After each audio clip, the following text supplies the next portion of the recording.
Bonjour, bienvenue sur le plateau du Grand Rendez-vous. Bonjour Luc Ferry. Bonjour. Vous êtes philosophe, ancien ministre de l'Éducation nationale. Vous publiez La frénésie du bonheur aux éditions de l'Observatoire. C'est votre grand rendez-vous.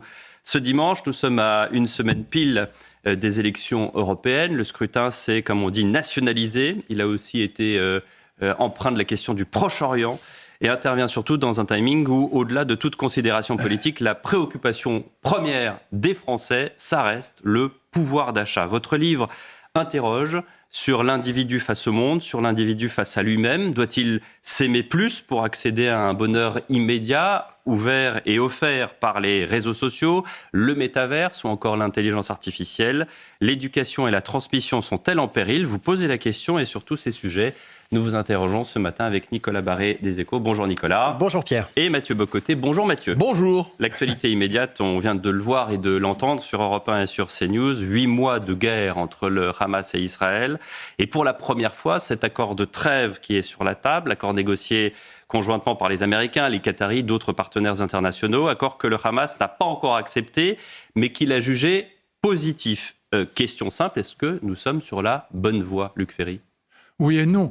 Oui, d'abord parce que c'est devenu un enfer. Je crois que c'est Nicolas Sarkozy qui avait lancé l'idée que Gaza était une prison à ciel ouvert. C'est devenu un enfer à ciel ouvert. C'est un double enfer, parce que c'est un enfer pour les familles.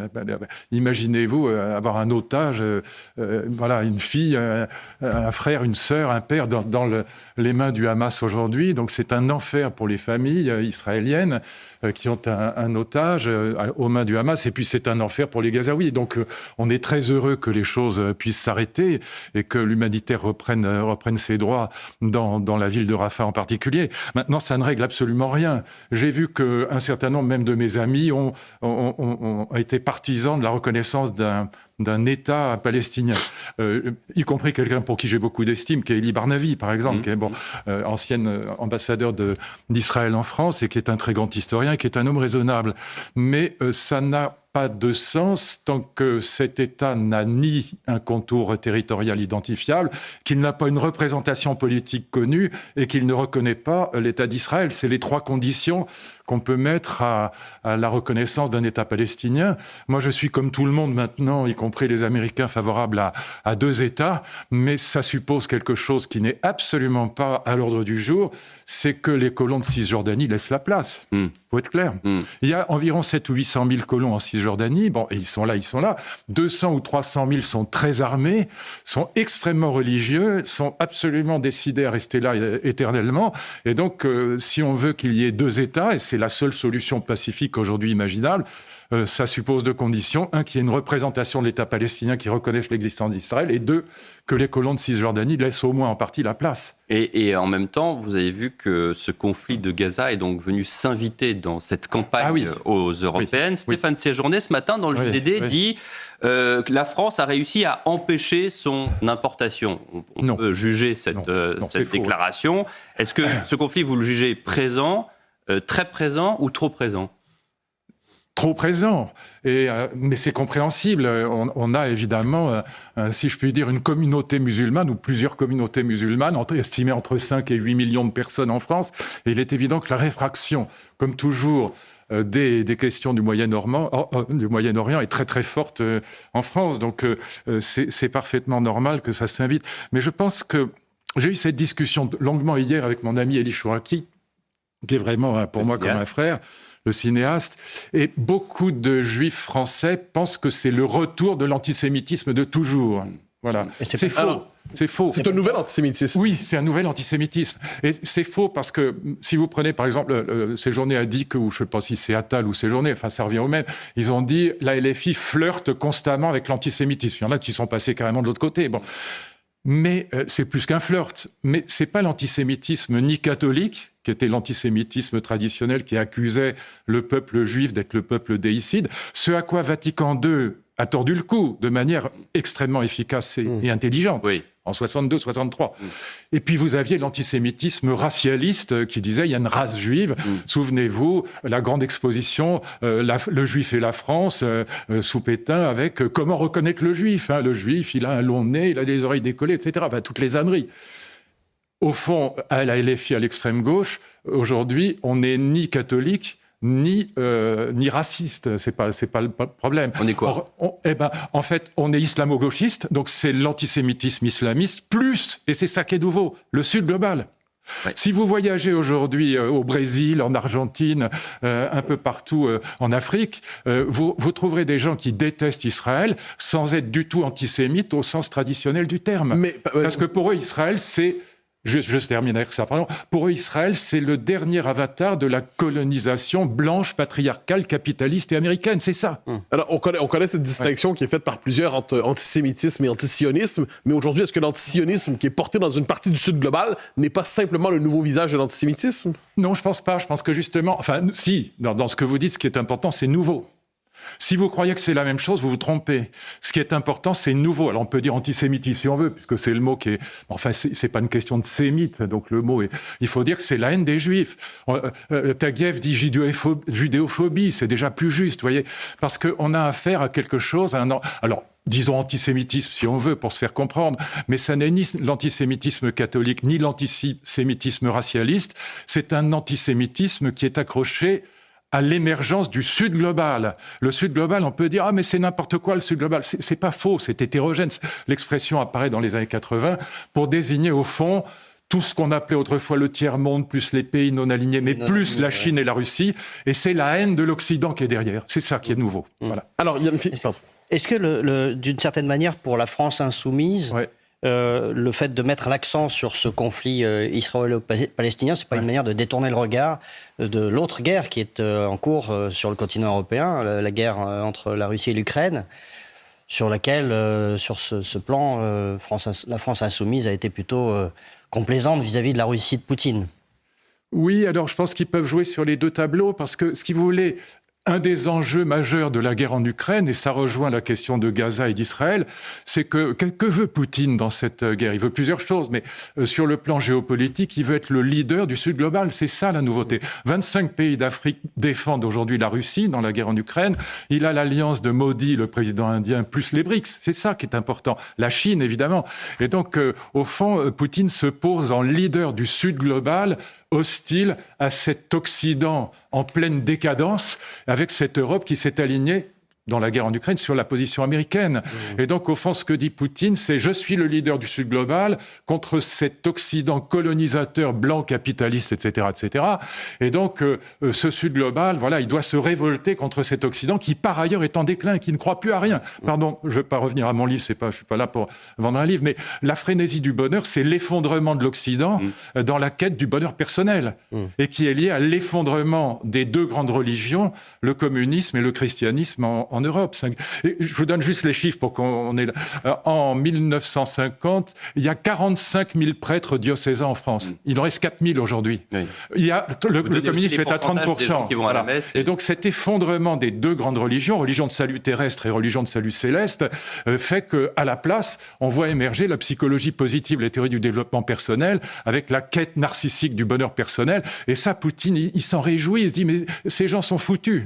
Luc Ferry, je reviens juste à mon propos sur les Européennes. Oui, je vous en prie, le fait que ce conflit est bousculé, et notamment que LFI s'en servent d'une certaine manière pour bousculer et pour ne pas aborder les sujets qui sont les préoccupations. Je parlais notamment du pouvoir d'achat, et on parle beaucoup plus de Gaza que du pouvoir d'achat. En même temps, la Fondapol, la Fondation pour les études politiques, nous montre deux chiffres. Le souhait de quitter l'Union européenne est devenu marginal, 13%. Et le soutien à l'euro est de 92%. Est-ce que finalement, dans cette Europe qu'on essaye de construire, qu'on essaye de défendre, il n'y a pas plus de détournement de situation dans cette campagne plutôt que de montrer le vrai visage des vrais enjeux de l'Europe aujourd'hui? Oui, c'est tout à fait juste, mais c'est pas très étonnant parce que, au fond, l'Europe, dès que vous parlez d'Europe dans une émission de télévision, l'audimat chute, ça n'intéresse en vérité pas grand monde aujourd'hui. C'est très loin, ça n'intéresse pas vraiment les Français. C'est élire des gens, donc. Mais ce qui est très nouveau dans l'enquête que vous citez, qui a été faite par mon ami Dominique Régnier, elle est remarquable. Hein. 82% des Français ne veulent pas quitter l'Union européenne. C'est très nouveau. Donc en fait, il n'y a plus de clivage finalement. Non, là-dessus, non. Si, les clivages sont maintenant sur la conception de l'Europe. Oui. Ils sont très importants. Moi, par exemple, je suis pour une Europe à 10, pas à 27. Voilà. Donc, ça ne veut pas dire qu'il faut virer les 27, on est bien obligé de les garder, mais je suis pour un nouveau traité de Rome avec une harmonisation fiscale et sociale. Je pense que ce qui tue l'Europe aujourd'hui... Une Europe fédérale à 10 ? Oui, enfin, ou semi-fédéral, mais à 10. Mais une Europe de vitesse, du coup. Ah oui, bien sûr, absolument. Mais les autres peuvent rentrer, mais quand ils acceptent les règles. Et c'est ce que défend Christian Saint-Étienne, par exemple, dans son très beau livre. Vous croyez que quand les Français sont pour l'Europe, ils sont pour une Europe à 10, quasi fédérale? Oui, je pense qu'il serait pour une Europe à... Le projet n'est pas sur la table, donc c'est difficile d'en parler. Mais il est un peu, on est quelques-uns à le défendre. Mais en tout cas, allons un tout petit peu plus loin. L'idée, c'est que le dumping fiscal et le dumping social sont en train de tuer l'Union européenne. Voilà. L'impôt sur les sociétés en Irlande est 3 fois inférieur à l'impôt sur les sociétés en France. Pourquoi voulez-vous que Uber ou Google aillent s'installer en France? Le rôle d'un chef d'entreprise n'est pas de bousiller sa boîte. C'est idiot. Et donc, il faut qu'il y ait une harmonisation. Le SMIC, vous savez combien est le SMIC en Bulgarie? 350 € par mois. Donc, évidemment que ça fait du dumping fiscal et du dumping social. Donc, moi, je suis pour une Europe à 10, donc les 10 pays fondateurs, en gros, les 10 pays de l'Ouest, avec la possibilité pour les Polonais ou les Hongrois de rentrer progressivement. Et là, on pourrait avoir une Europe puissance qui investit dans la troisième révolution industrielle. C'est pas le cas. Et qui retrouve une souveraineté aussi militaire. Et je propose que vous nous donniez plus de détails sur ce concept juste après une première pause dans le grand rendez-vous d'Europe 1. C'est News, les Échos, à tout de suite.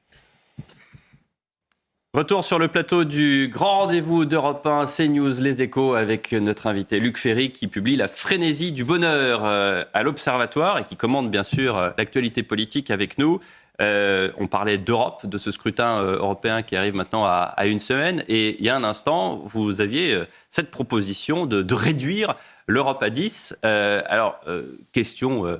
quand même inhérente, là où Mme von der Leyen veut une Europe à 37, vous voulez une Europe à 10, qu'est-ce qu'on fait des pays qui sont les 17 restants? Non, on les garde. On ne change pas le système actuel, c'est un vaste espace plus ou moins libéral, on le garde, mais on crée en plus, un nouveau traité de Rome. C'est-à-dire, en Pologne, on dit les poissons et les enfants n'ont pas la parole. Donc, oui, je crois que vous êtes légèrement polonais, non? C'est pas ça. Alors, je parle en connaissance de cause. Qu'est-ce qu'on fait des Polonais? Non, on garde tout ça. Il n'est pas question de virer qui que ce soit. D'abord, c'est impossible, et puis ce serait évidemment scandaleux. Non, il s'agit de créer un nouveau traité de Rome avec une Europe, je disais, à 10, avec les pays fondateurs qui ont, et les pays de l'Europe de l'Ouest qui ont en gros le même niveau démocratique et le même niveau économique, pour faire en sorte qu'on ait une tête de série, si je puis dire, où il y ait une harmonisation fiscale et sociale pour qu'on puisse avoir une Europe puissante. Et évidemment, si la Pologne, que je connais bien aussi, veut rentrer, ou si la Hongrie, je parle pas de prosélytisme, hein, Luc. Non, mais vous pouvez, c'est pas interdit. Mais si la Pologne ou la Hongrie, qui sont les deux pays les plus avancés économiquement dans les pays de l'Est, veulent rentrer, il faut qu'ils acceptent les règles d'harmonisation. Sinon... Mais vous parlez d'une Europe à 10, donc avec une armée européenne, un exécutif européen? Non, il n'y aura jamais d'armée européenne. C'est une blague. J'ai jamais cru un millième de seconde à la défense européenne. La seule chose qu'on puisse faire, c'est fabriquer des armes en France, comme on fabrique des Airbus. Voilà. On peut avoir des Airbus dans différents domaines de l'économie. Mais est-ce qu'on peut avoir, par exemple, un conseil de l'Europe de Schengen, comme le propose Nicolas Sarkozy dernièrement dans le Figaro, pour justement lutter contre l'insécurité en Europe? On ne va pas rentrer là dans les détails, ce serait trop compliqué. Ce que je veux simplement vous faire comprendre, c'est que l'Europe à 37 ou 36, comme le propose Mme von der Leyen, c'est la pire catastrophe qu'on puisse inventer. Pourquoi? Parce que c'est la désunion européenne, parce qu'il n'y a pas d'harmonie. Et donc vous aurez du dumping fiscal et du dumping social à tous les niveaux, et donc les nations s'écarteront. Giscard avait une formule, il disait « La finalité de l'Europe, c'est de dégager le bien commun européen. » Il avait fait un très bon travail en 2005. Excellent travail. Et Mme von der Leyen n'y est pas parvenue? Mais non, c'est exactement le contraire. Là, on est complètement désunis, chacun cherche son intérêt particulier, chacun a sa petite nation avec ses problèmes économiques à soi, ses problèmes fiscaux à soi, ses problèmes de sécurité, d'immigration à soi. Et donc, on n'a pas une Europe commune. Et surtout, ce qui m'inquiète énormément, on parlait tout à l'heure, vous avez évoqué l'expression intelligence artificielle. Nous sommes entrés dans une troisième révolution industrielle. Il ne faut pas dire quatrième, c'est idiot, il n'y en a que trois. La troisième révolution industrielle, c'est celle de l'intelligence artificielle. La robotique ou le data sans IA, c'est rien. C'est un tas de ferraille, un robot sans IA. Et donc c'est l'IA qui est le cœur du cœur de cette troisième révolution industrielle. Et pour l'instant, nous sommes des sous-traitants, nous sommes une colonie des États-Unis. J'ai eu la chance d'avoir comme vice-président dans un conseil que je présidais, l'amiral Béraud, qui est un type formidable. Il m'a fait rencontrer tout ce qui compte comme généraux et amiraux dans l'armée française. J'ai fait d'ailleurs une conférence sur l'IA à côté du général Burkhardt, qui est il y a 3 semaines, devant 700 militaires, avec des colonels, des généraux, des amiraux devant moi, et l'un d'entre eux me disait très justement, si les États-Unis voulaient clouer l'armée française au sol, ils pourraient le faire en un quart d'heure. On dépend d'eux. Et il faudrait 40 milliards, me disait-il, pour qu'on redevienne souverain sur le plan militaire. Je parle de la France, je ne parle même pas de l'Europe. Vous voyez, donc là, il faut qu'on ait une Europe à 10 pour pouvoir investir dans la souveraineté européenne et notamment dans la question de l'intelligence artificielle. Ce qui est fascinant, c'est que tous ces sujets-là qui sont passionnants, d'une certaine Zéro manière, dans la campagne. Ils sont pas dans la campagne, Voilà. qui est devenue une campagne finalement politicienne. pour ou contre Emmanuel Macron. Voilà.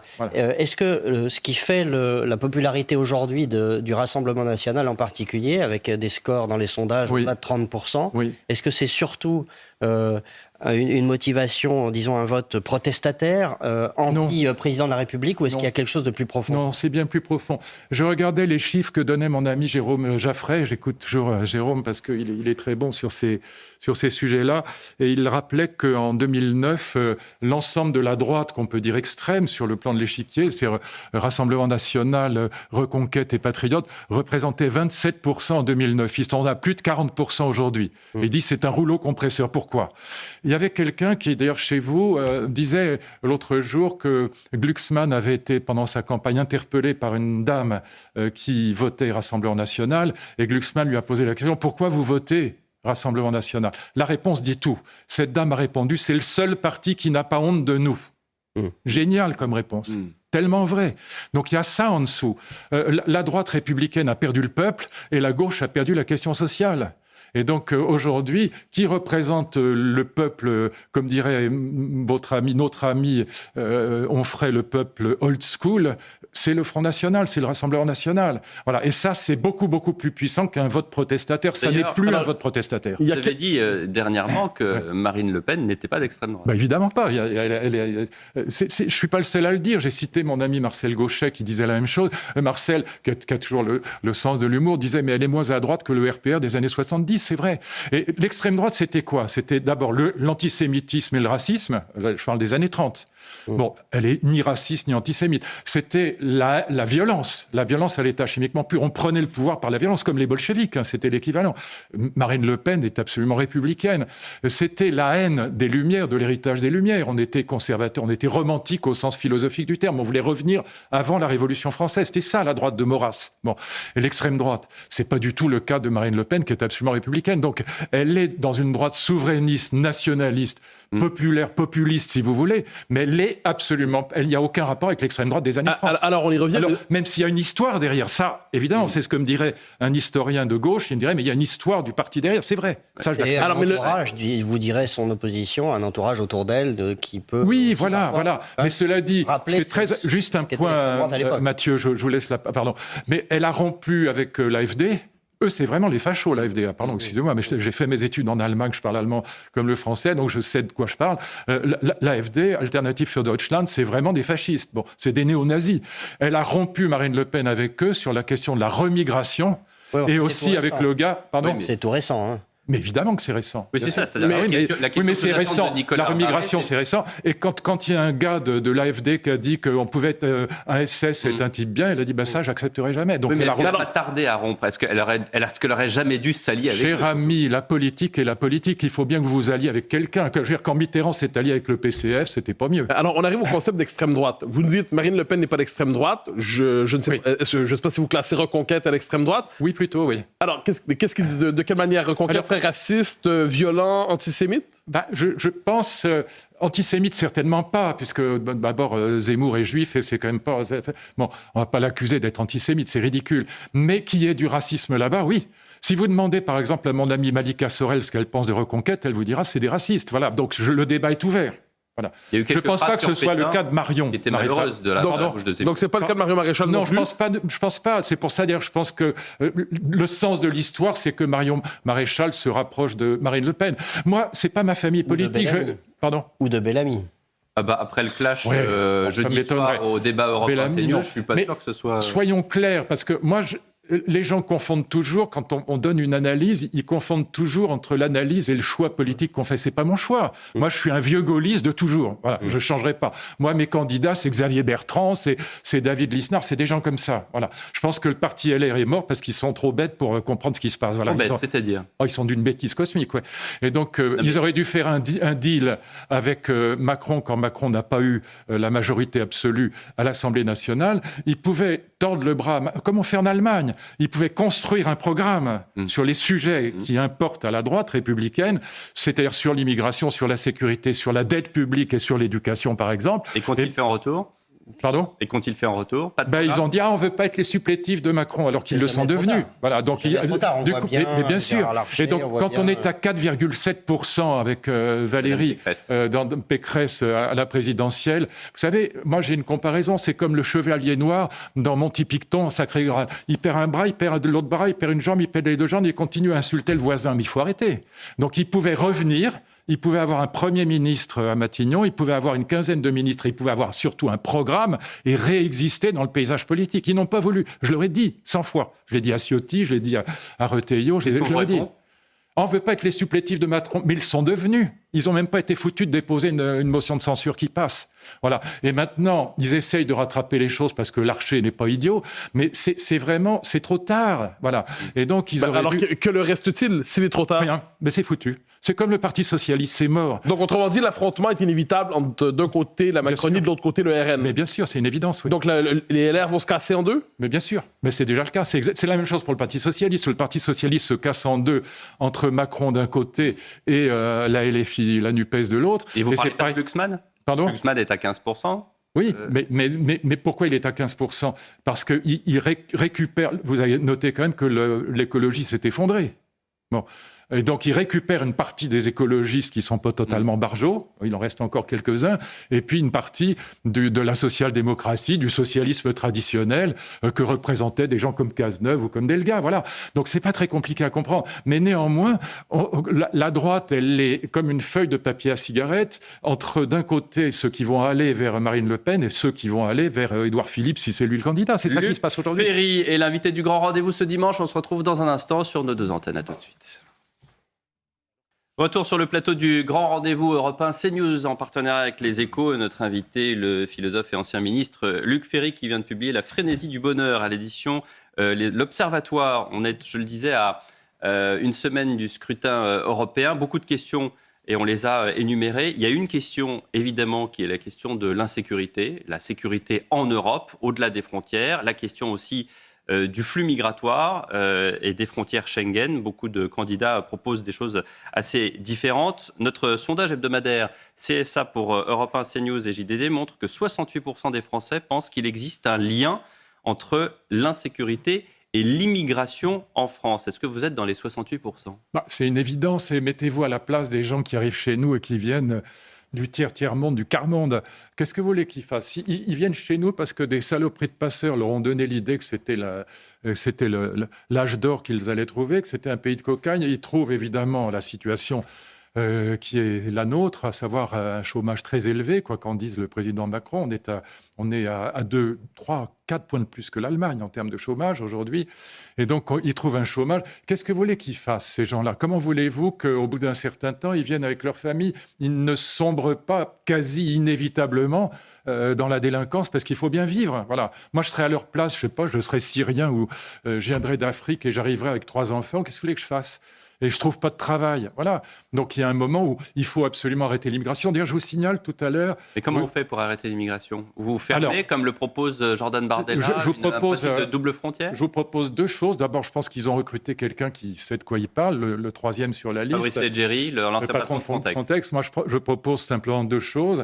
93% des OQTF ne sont pas appliqués. C'est un scandale. C'est immonde. Ça rend les Français cinglés. C'est pour ça qu'ils votent pour Marine Le Pen. Ils ont raison de dire que c'est pas normal. Et deuxièmement, il y a un détournement constant du droit d'asile. Donc ça veut dire quoi ? Il faut tordre le bras au pays d'origine. Et on a les moyens de le faire. C'était dans le programme de Xavier Bertrand. Il avait tout à fait raison. Et c'est pas du tout un fasciste. C'est ce que fait d'ailleurs le Danemark, social-démocratie. Qui a eu droit à des dérogations dès le début de son entrée dans l'Union. Mais bien sûr, et il faut qu'on obtienne ces dérogations nous aussi. Il faut appliquer c'est pas Quand un Français, pas du tout raciste, apprend qu'un OQTF a assassiné quelqu'un, a égorgé un prof, il dit « mais c'est pas possible, s'il n'avait pas été là... » Mais vous entendez, lorsqu'on entend votre discours, quelqu'un qui reprend ça, une partie du système médiatique va dire c'est du racisme que de mentionner que la figure, le criminel en question, c'est l'OQTF. Je viens de vous expliquer exactement l'inverse. On culpabilise l'inverse. comme un immortel qui fait votre analyse. Je viens de vous expliquer exactement le point contraire, puisque le départ de mon analyse, c'est que si j'étais à leur place, je ferais la même chose. Je veux dire, les gens qui viennent chez nous. Donc, c'est le contraire du racisme, ce que je viens de dire. Je comprends parfaitement que des gens qui viennent chez nous, qui ne trouvent pas de travail, tombent dans la délinquance, parce qu'il faut bien vivre. Donc, c'est pas ça que je dis. Je dis qu'il faut stopper l'immigration. Vous disiez tout à l'heure que le pouvoir d'achat était en tête. Maintenant, depuis cette semaine, l'immigration est passée juste devant. Voilà. Et donc, je pense que les Français veulent qu'on renvoie les OQTF chez eux, les obligations de quitter le territoire français, et qu'on applique vraiment de manière honnête le droit d'asile. Voilà. Et donc, je pense que là-dessus, on a un boulevard devant nous. Et ce qui est quand même dingue, c'est que toute la gauche a taxé ce que je dis là de racisme. Et une partie du centre aussi. Ouais, ils sont pas mieux. Oui, mais le centre n'est ni de gauche, disait Mitterrand. Oui, non, il disait mieux que ça. Quand on lui avait demandé... Oui, mais il disait mieux que ça. Je n'ai pas dit qu'il ne disait pas ça, il disait mieux que ça. Quand un journaliste, je crois que c'était du Hamel, je ne me souviens plus, lui avait demandé « Mais, Monsieur le Président, où est le centre ?» Il avait répondu « Au fond du couloir à droite. » Nicolas Barré, question sur l'économie. Vous évoquez la situation économique du pays, Luc Ferry. Elle est catastrophique, oui. La dette de la France vient d'être dégradée par l'agence Standard & Poor's. Mais quand on prend un peu de recul, est-ce qu'au fond... finalement, toute la classe politique n'est pas un peu coupable de cette situation pour ne pas avoir traité ce sujet sérieusement depuis des décennies? Non, c'est non seulement faux, mais c'est un mensonge qui circule partout. Raffarin, quand j'étais au gouvernement, d'abord la dette de la France était à 60% du PIB. Elle est à 115 ou 110, 112.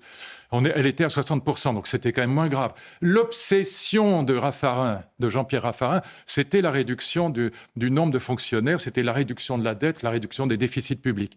C'est pour ça que nous avons passé les TOS, les techniciens ouvriers du Turin, c'était quand même pratiquement 130 000 ouvriers, à la territoriale. Souvenez-vous de ça.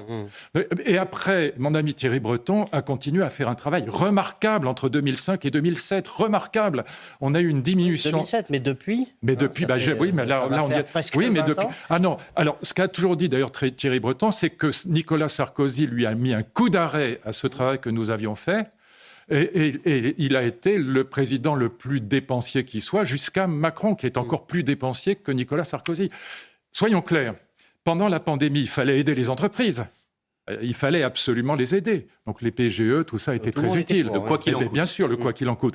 Mais il fallait en profiter pour réduire massivement le nombre de fonctionnaires, en ne faisant pas des renouvellements de départ à la retraite, ce qui ne flingue personne, ne fait de mal à personne. Et quand vous ne renouvelez pas des départs à la retraite, ce ne sont pas des personnes qui vont envahir le marché du travail. Macron n'a pas eu le courage, Bruno Le Maire n'a pas eu le courage de faire ça. Mais la gauche dit, si on enlève les fonctionnaires, c'est les fonctionnaires dans les hôpitaux, dans les services publics de première nécessité. Et dans ce cas-là, on se retrouve...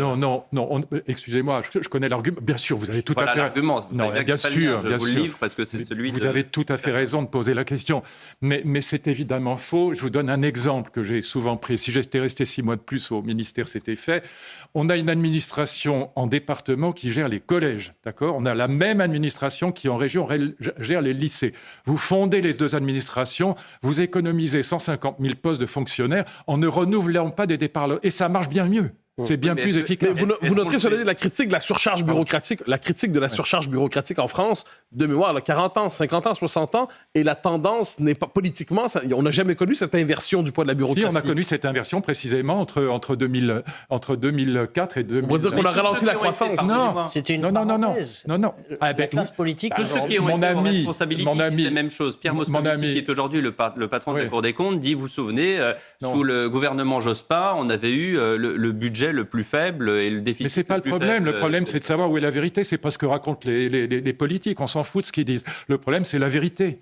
Donc la décentralisation, c'est nous qui l'avons faite. Les TOS, ils sont passés à la territoriale. Souvenez-vous, quand j'étais ministre, c'était le leitmotiv de la gauche.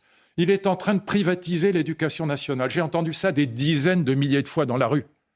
D'abord, pour privatiser l'éducation nationale, il faudrait qu'il y ait quelqu'un qui veuille l'acheter. Donc, déjà, c'était assez comique. Mais tout ça parce qu'on passait des personnels de la fonction publique d'État à la fonction publique territoriale. Mais c'était toujours de la fonction publique. Voilà. Et donc, mais néanmoins, ça permettait de faire des économies Non, mais considérables. vous voyez donc bien qu'il y a des résistances partout contre ces économies. Bien sûr. Regardez, quand le gouvernement Bien sûr. propose là Bien 20 sûr. milliards d'économies cette année, Bien sûr. toutes les oppositions sont contre. Non, pas la droite, non. Mais Si. et d'ailleurs, moi, c'est pour ça que je vais vous dire quelque chose. Ce qui me gêne dans le programme de Marine Le Pen, c'est ça. C'est que son programme, il est très dépensier aussi. Voilà. Et sur le plan budgétaire, pourquoi c'est une catastrophe, la dette? Parce que les gens ne comprennent pas. Comment voulez-vous que les Français comprennent ça? C'est très abstrait. C'est une catastrophe pour deux raisons. C'est une catastrophe parce que quand vous êtes endetté, la com remplace l'action politique. Parce que comme on n'a plus les moyens d'agir, on fait de la com. Macron ne fait que de la com. Il va faire des commémorations. Il a fait 26 commémorations. Quand Sarko en a fait 5 et Hollande 3 ou quelque chose comme ça. Je ne veux pas être méchant, mais il y a un ancien ministre qui me disait mais il n'a plus besoin de gouvernement, il lui faut une maquilleuse et un éclairagiste. Voilà. Et il va nous faire encore des manifestations sur la guerre, sur le débarquement. Mais on s'en fiche, c'est pas ça qu'on attend d'un président de la République. On n'attend pas qu'il parle. On veut qu'il agisse. Mais quand vous n'avez plus, quand la dette est à 3 000 milliards d'euros passés, et que les taux d'intérêt remontent, vous ne pouvez plus rien faire. Mais à part David Lisnard, qui parle comme vous dans la classe politique? Écoutez, c'est pour ça que je voterai pour David Lisnard, voilà. Qu'est-ce que vous voulez que je vous dise? Mais Xavier Bertrand dit la même chose, voilà. Il y a quelques personnes à droite qui disent la même chose, voilà. Mais droite républicaine, voilà. Et ce qui m'inquiète encore... Quand vous dites droite républicaine, qui n'est pas républicain à droite?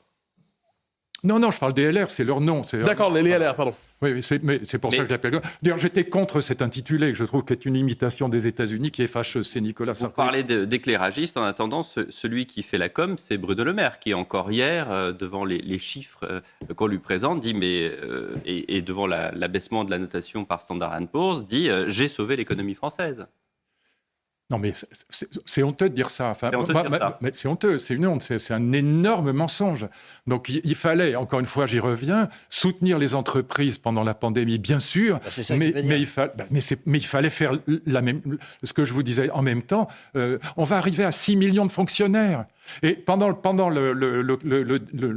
mandat de Bruno Le Maire, si je puis dire, on a augmenté le nombre de fonctionnaires de plusieurs centaines de milliers. Il se fout du monde, pardon, excusez-moi, c'est une blague. On n'a pas le droit de mentir comme ça. C'est honteux. Non, pas des centaines de milliers. Et donc, il a soutenu l'économie très bien, mais pas la dette. Alors, qu'est-ce qui se passe quand la dette augmente? Je vous disais, la com remplace la politique. Et deuxièmement, on s'occupe du sociétal. Alors, l'euthanasie, l'avortement, la guerre. La guerre, c'est pas le sociétal, mais s'il n'y a pas de syndicat anti-guerre. Bon. Et donc, on s'occupe de la com et on fait pas de la vraie politique. Et par ailleurs, on passe pour des clowns auprès des Allemands. C'est pas une bonne chose. Ce serait quoi de la vraie politique? Pardon? Ce serait quoi de la vraie politique? Réponse de Luc Ferry juste après la pause. Immigration, pouvoir d'achat, école. Non, attendez. On va garder les deux auditeurs et les téléspectateurs pour... Je vais vous apprendre les règles du teasing. Oui, pardon. Juste après la pause. À tout de suite avec Luc Ferry. Passionné. Luc Ferry, le philosophe et ancien ministre, est notre invité. La frénésie du bonheur, c'est votre dernier livre. Parlons de ce livre. Frénésie du bonheur, contre laquelle vous mettez en garde, comme la pomme dans le jardin d'Éden, les réseaux sociaux, le métaverse, l'intelligence artificielle et qui sait, demain le quantique, sont des facilités vers lesquelles les individus pourraient se tourner. Pourquoi? Par précaution, par envie, par désir, par mégarde? Non. Si vous comprenez, je vous disais tout à l'heure que les deux grandes religions, communisme et christianisme, s'étaient littéralement effondrées en Europe. Je vous citais les chiffres, 45 000 prêtres, on est passé à 4 000. Non, c'est pas seulement ça. C'est pas seulement ça. C'était des religions, si je puis dire, de la deuxième vie. Le bonheur, c'était après. Après la Révolution, après la mort. Le vrai bonheur pour un croyant, c'est quand même après la mort, dans la lumière de Dieu. Dans la vie, il faut travailler, il faut souffrir. Réfléchissez à ça. Si vous n'avez plus qu'une seule vie, c'est ici et maintenant qu'il s'agit d'être heureux. Après, il n'y a plus d'après à Saint-Germain-des-Prés. Nous étions le troisième petit cochon, on est devenu le premier. Le troisième petit cochon, c'est celui qui travaille d'abord, il s'amuse après. Le premier, c'est celui qui veut s'amuser tout de suite. D'où le fait qu'il construit une maison en paille. Et du coup, ça explique le big quit. Le quiet quit, la démission tranquille. 47% des Français disent pratiquer la démission tranquille, c'est-à-dire je garde mon job parce que j'ai besoin du salaire à la fin du mois, mais j'en fais le moins possible parce que ça m'embête, j'ai pas de grossier. Et donc on a vécu 50 millions d'Américains ont quitté leur job, c'est incroyable pendant la pandémie parce qu'ils se sont dit mais si, pardon, il y a un site qui s'appelle VDM, je vais être grossier, ça s'appelle vie de merde. Si j'ai une vie de merde, c'est pas la peine, je vais pas perdre ma vie pour la gagner. Il manque aujourd'hui 200 000 personne dans l'hôtellerie et la restauration. Pourquoi ? Parce que ce sont des métiers très difficiles, pas forcément formidablement bien payés, ni formidablement bien reconnus dans la société. Et donc, vous avez un phénomène massif qui s'est passé pendant la pandémie, c'est que les gens se sont mis à réfléchir au sens de leur vie, question philosophique, et ils se sont dit, mais je suis en train de perdre ma vie pour la gagner. Parce que si je n'ai qu'une seule vie, c'est ici et maintenant. Mais il y a toujours eu des gens qui n'étaient pas croyants, qui ne croyaient pas à l'au-delà. Vous-même, vous n'êtes pas croyant. Non. En 1950, 95% des Français étaient baptisés. Ça veut dire les communistes aussi. On ne sait jamais. Ouais. En Pologne, il y en a eu des communistes baptisés, je peux vous le dire. Évidemment. Alors, vous avez trouvé une cible quand même. Donc, vous voyez, ça c'est le point de départ de mon livre. Et après, j'analyse comment la psychologie positive, les marchands de bonheur en 15 leçons, ont vendu le bonheur ici et maintenant. Fabrice Midal, par exemple. C'est terrifiant. Fabrice Midal, il écrit un livre « Devenez narcissique et sauvez votre peau ». Et alors, le livre commence par cette phrase qui est incroyable. Je cite, je suis pernesique, pardon, je change pas une virgule. Je suis génial, absolument génial, et j'ai tous les jours l'occasion de m'en apercevoir. Et ça n'est pas une fausse pudeur qui va m'empêcher de vous le dire. Attends, ça m'arrive de penser ça, mais je ne l'écris pas. Non, mais vous présentez donc une forme de frénésie du bonheur, mais est-ce qu'on pourrait aussi voir une forme de fuite, autrement dit? Oui. L'occidental moyen ne veut plus être contemporain de sa propre vie, donc il veut rester chez lui, virtualiser, fuir un jour dans le métavers, et fuir l'existence. Oui, et quand les métaverses vont exister, puisque c'est un héritage, pardon pour l'anglicisme et du gaming, je sais qu'au Québec on n'aime pas ça, mais des jeux vidéo, mais c'est très puissant. Le métaverse finira par marcher parce que avec les lunettes Oculus en 3D, vous serez en immersion complète dedans. Et vous êtes vieux et moche, vous pourrez être jeune et beau. Vous êtes un homme, vous pourrez être une femme. Vous êtes noir, vous pourrez être blanc ou le contraire. Et donc vous pourrez vous construire une vie extraordinaire. Et ce sera pire qu'un shoot de cocaïne. Ce sera une drogue. Voilà. Et ça, c'est ça que j'analyse dans mon... C'est très dangereux. Moi, je suis pas du tout comme mon ami Onfray ou comme Finkielkraut, un autre de mes amis. Je suis pas du tout décadentiste. Je pense que... vous savez pourquoi ? Parce que mon père s'est évadé 4 fois des camps nazis. Et donc, je pense que le monde va quand même mieux aujourd'hui, maintenant que Hitler est mort, que Staline est mort, que Franco est mort, que Mussolini est mort, etc. Donc, je pense que ça va quand même mieux aujourd'hui. Mais néanmoins, cette frénésie du bonheur m'inquiète énormément. Mais ça va encore un peu mieux, sauf que vous parlez quand même du capitalisme mondialisé qui encourage l'hyperconsommation, et on a l'impression que vous devenez presque anticapitaliste. Non, je suis un libéral. Simplement, je suis comme Victor Hugo. Victor Hugo, il y a un texte qui est magnifique de Victor Hugo. Il est génial, Victor Hugo. Je vais vous le citer, là encore, je suis hypermnésique, pardon. Politique, 2 problèmes. Premier problème, produire la richesse. Deuxième problème, la répartir. L'Angleterre résout admirablement le premier problème, très mal le second. Le communisme prétend résoudre le premier problème, mais c'est le partage, mais c'est le partage du boucher qui tue ce qu'il veut partager. Il tue l'économie. Tout est dit. Moi, je suis totalement libéral, donc pro-capitaliste en économie, parce que je pense que pour partager la richesse, il faut d'abord la produire. Voilà. Mais après, je suis social-démocrate. Moi, je suis un gaulliste de toujours, mais j'aimais bien Michel Rocard. Voilà, tout est dit. Quand on parle des modes de vie, et je parlais de l'humain, de l'individu face à la société dans mon introduction, c'est le fil rouge de la frénésie du bonheur. Vous citez Fabrice Midal et vous dites, il dit en gros, soyons narcissiques et tout ira bien, on vient d'en parler. En même temps, pardonnez-moi, mais il y a quand même plusieurs narcissiques qui ont été des chefs d'État, des chefs de guerre, et on se demande d'ailleurs si...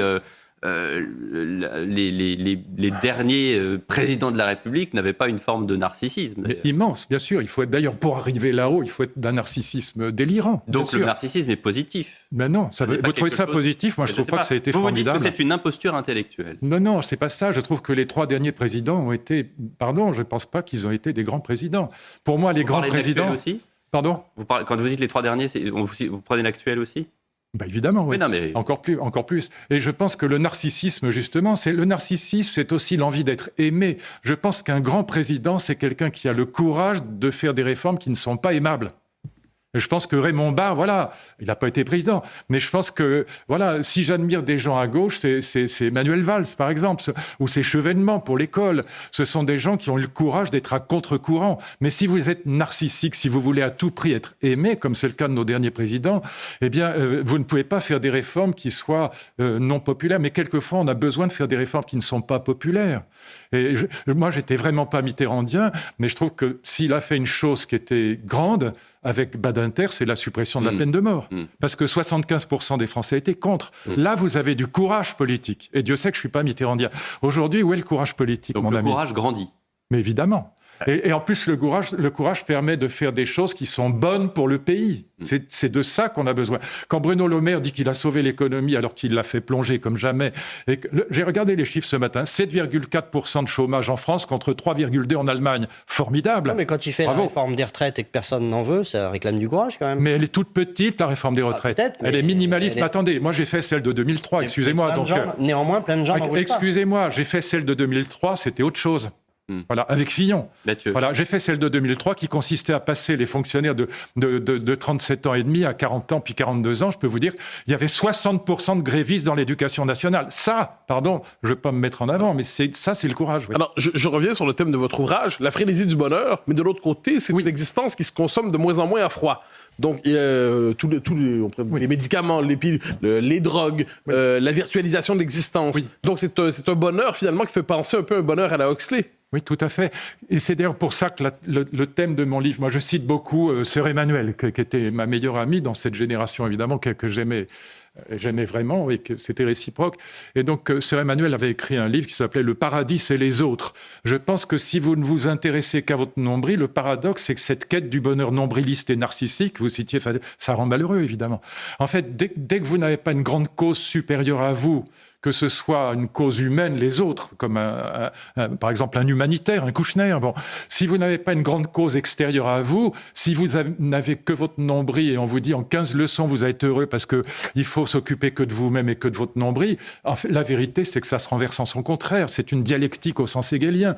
On devient malheureux quand on n'a que soi à s'occuper, si je puis dire. Pardon, c'est pas du beau français. Mais donc, je pense que... Et d'ailleurs, je cite des enquêtes d'opinion qui montrent que la quête frénétique du bonheur rend systématiquement les gens malheureux. Voilà. Et les sociétés médiocres ? Allez-y, expliquez-moi. Non, ça rend malheureux, mais par ailleurs, une société qui est centrée sur l'individu, auto-centrée, ça fabrique une société médiocre, finalement. Oui, bien sûr. Et donc, c'est pour ça qu'on a besoin aujourd'hui de grandes causes. Et moi, tout le thème de mon livre, c'est à la fin du livre, c'est de dire, voilà, en 68, quand j'étais gamin, qu'est-ce qu'il y avait comme grande cause politique ? Revenons à ça. À droite, c'était la nation, à gauche, c'était la révolution. Tous mes amis étaient révolutionnaires. André Comte-Sponville était communiste. En fait, mes meilleurs amis, Finkielkraut, Bruckner, tous ces gens-là étaient 68 ans révolutionnaires. Et à droite, c'était la nation. Le journal des gaullistes s'appelait La Nation, était dirigé par Pierre Charpie, si vous vous souvenez, qui était un type très bien d'ailleurs. Aujourd'hui, moi, ce que je dis, c'est qu'on a vécu la révolution de l'amour, c'est-à-dire l'invention de la famille moderne, l'invention du mariage d'amour.